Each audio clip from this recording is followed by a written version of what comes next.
പശ്ചിമേഷ്യൻ മണ്ണിൽ യുദ്ധത്തിന്റെ തീപ്പൊരി പടരുമ്പോൾ ലോകം കാതോർക്കുന്നത് ഇറാനിൽ നിന്ന് ഉയരാൻ പോകുന്ന ആ ഗർജനത്തിനാണ്.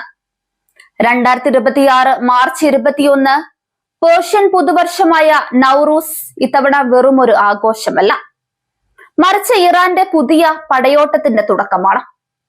ഇതിഹാസ സമാനമായ ഭരണകാലത്തിന് ശേഷം ആയത്തുള്ള അലി ഖമേനി വിടവാങ്ങിയപ്പോൾ ഇറാന്റെ ചെങ്കോലേന്തിയ പുതിയ പരമോന്നത നേതാവ് മൊജ്തബ ഖമേനി ആദ്യമായി ലോകത്തിന് മുന്നിൽ തന്റെ നയം വ്യക്തമാക്കാൻ പോകുന്നു.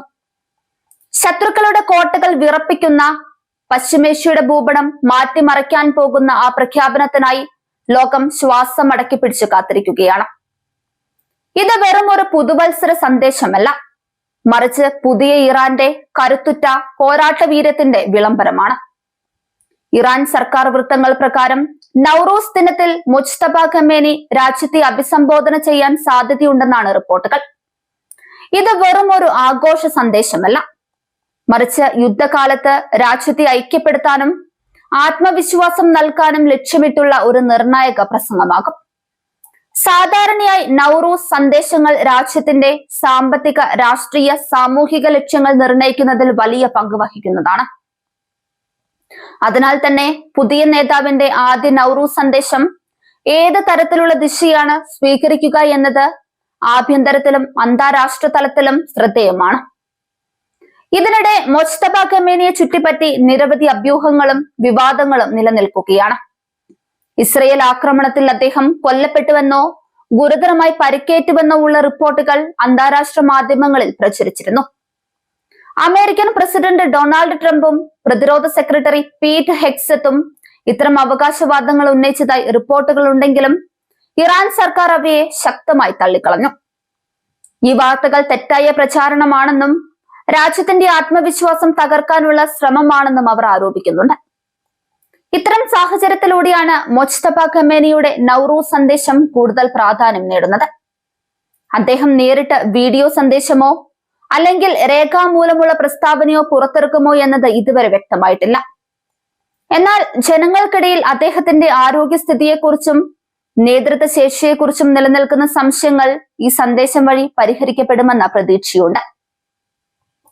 മുൻപ് മാർച്ച് 12 അദ്ദേഹം ഒരു ടെലിവിഷൻ പ്രസ്താവനയിലൂടെ രാജ്യത്തെ അഭിസംബോധന ചെയ്തിരുന്നുവെങ്കിലും പൊതുവേദികളിൽ അദ്ദേഹത്തിന്റെ സാന്നിധ്യം ഇപ്പോഴും പരിമിതമാണ്. നൗറൂസ് ഇറാനിലെ ഒരു സാധാരണ ഉത്സവമല്ല, അത് ആയിരക്കണക്കിന് വർഷങ്ങളായി നിലനിൽക്കുന്ന ഒരു സാംസ്കാരിക പൈതൃകമാണ്. വസന്തത്തിന്റെ തുടക്കത്തെയും പുതിയ പ്രതീക്ഷകളെയും പ്രതിനിധീകരിക്കുന്ന ഈ ദിനം ഇറാനിയൻ സമൂഹത്തിന്റെ ഐക്യത്തിന്റെയും പുതുക്കലിന്റെയും പ്രതീകമായി കണക്കാക്കപ്പെടുന്നു.